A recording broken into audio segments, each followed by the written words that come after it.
కమ్మకమ్మటి తోటకూర ఇగురు చిటికెలో అయిపోతుంది. చూడండి ఎంతో రుచికరంగా ఉంటుంది. స్టవ్ వెలిగించుకొని బాండి పెట్టుకొని తగినంత నూనె వేసుకొని నూనె కాగిన తర్వాత దాంట్లో పోపు గింజలు వేసుకోవాలి. పోపు గింజలు బాగా వేయించుకోవాలి. కొంచెం దోరగా వచ్చే వరకు పోపు గింజలు వేయించుకోవాలి.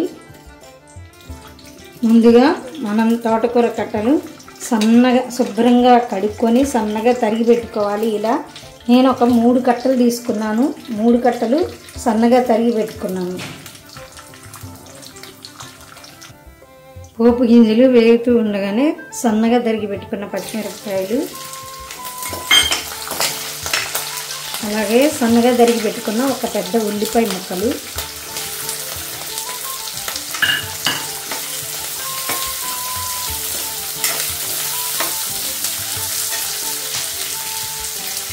ఒక 3-4 ఎండుమిరపకాయలు,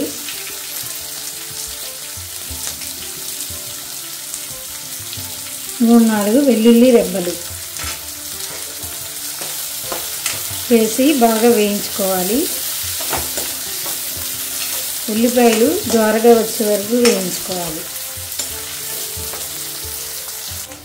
తోటకూర తరిగేటప్పుడు ముందుగా దానికన్నా కట్టలు శుభ్రంగా ఇసుక లేకుండా కడుక్కున్న తర్వాతే సన్నగా తరిగి పెట్టుకోవాలి. తరిగిన తర్వాత తోటకూర కడుక్కుంటే దాంట్లో ఉన్న విటమిన్స్ అన్నీ పోతాయి. కాబట్టి ఆ గ్రీనరీ కూడా పోతుంది. కాబట్టి ముందుగానే తోటకూర కట్టలు శుభ్రంగా కడిగిన తర్వాతే తరుక్కోవాలి. తరిగిన తర్వాత ఎప్పుడు కడగకూడదు. రుచి కోసం కొద్దిగా ఇంగు కూడా వేసుకుందాము.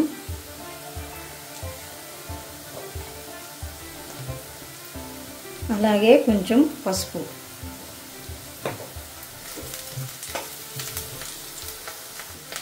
ఉప్పు ఇప్పుడే వేయకూడదు, ఎందుకంటే ఉల్లిపాయ ముక్కల్లో నీరు ఉంటుంది. అలాగే తోటకూరలో కూడా కొద్దిగా నీరు ఉంటుంది కాబట్టి ముద్దగా అవుతుంది. వేపుడు కాబట్టి ఇది ఫ్రై కాబట్టి ముందుగా ఉప్పు వేయకూడదు.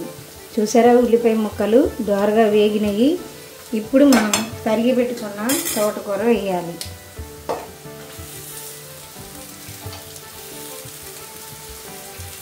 నేను 3 కట్టలు వేసాను. మీకు ఎన్ని కావాలంటే అన్ని వేసుకోవచ్చు.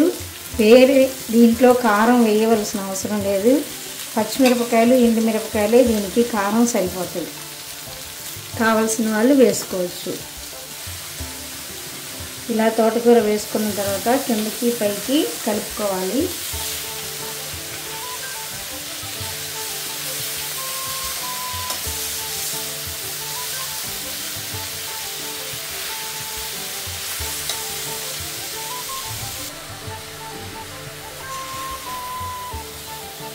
తోటకూర అంతా దగ్గర పడే వరకు ఇలా అడిగంటకుండా కలుపుకుంటూ ఉండాలి.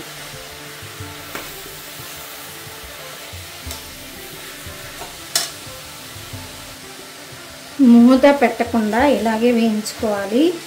మూత పెడితే దీంట్లో ఉన్న గ్రీన్ కలర్ అంతా పోతుందన్నమాట. కాబట్టి ఆ గ్రీనరీ పోకుండా ఉండడం కోసం మూత పెట్టకూడదు. నిమ్మకాయ చెక్క పిండుకున్నా కూడా గ్రీన్ కలర్ పోకుండా అంతే ఉంటుంది. ఇలా కలుపుకుంటూనే ఉండాలి. కూరంతా దగ్గరికి వచ్చే వరకు, వేపుడయ్యే వరకు ఇలా కలుపుకుంటూనే ఉండాలి.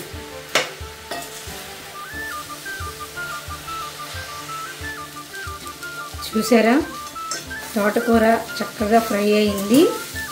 ఒకసారి చూడండి, కాడలు కూడా శుభ్రంగా ఉడికినాయా లేదా అనేది చూసుకుందాము. ఇవ్వండి, చూసారా ఎంత మెత్తగా ఉడికిపోయినాయో కాడలు. ఇలా ఆకుకూర కూడా చక్కగా ఫ్రై అయిపోయింది.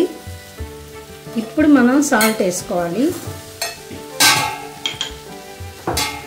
తగినంత ఉప్పు ఇప్పుడు వేసుకోవాలి.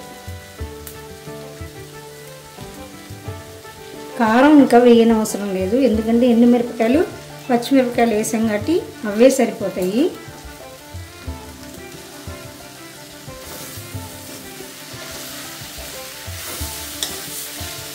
ఉప్పు అంతా చక్కగా పట్టేలాగా కిందకి పైకి కలుపుకొని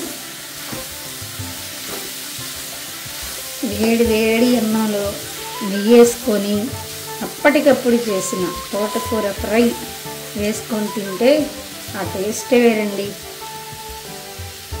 కమ్మని తోటకూర ఫ్రై రెడీ.